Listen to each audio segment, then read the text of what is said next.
болса, неге мұңаясың сен? Қазір жігіттер жай ғана сезімсіз ақ гүл сыйлайды қыздарға күнде. Ал егер бұл махаббат болса, неге мұңаямыз біз? Қазір қыздарда сезімсіз ақ махаббатты айтады бізге.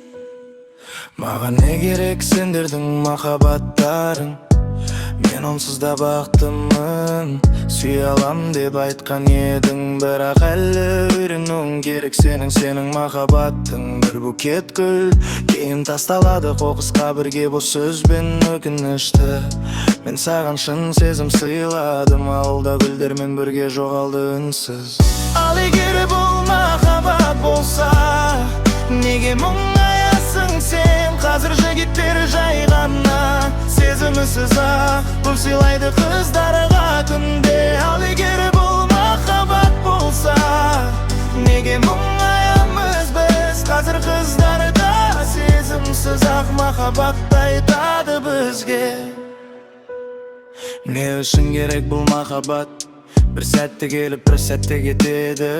Уәделер ғана қалады артта, сүйіп-суып кету бәрі әдетке айналды. Сен кетпей тұрып ақ қоштасам, сені есімде сақтаймын, бірақ сағынбаймын. Жоқ, мен сені сағынбаймын, тіпті мүлде сағынбаймын. Кім білген біз осылай аяқтайтынымызды? Кім білген біз қандай адамдар едік? Көздеріңде жас, ішінде мұң, сенің атың жазылған жерімді жұлып тастадым. Біз бәрін өзіміз білдік. Қазір ішім күйіп тұр, жүрек шаршадым. Мен ішіп отырмын, басым айналды. Ал сен біреумен бірге күліп жүрсің алыста. Мен үшінші бокалдан кейін батыл болдым, саған жеттім жаңбырмен жүгеріп жолда. Айтшы маған, сен бақыттысың ба енді? Менсіз өмірің жақсы ма шынымен?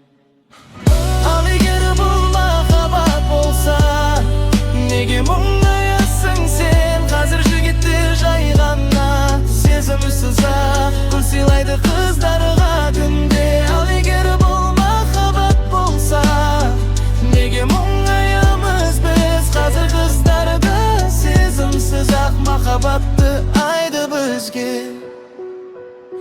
Сезімсіз, сезімсіз.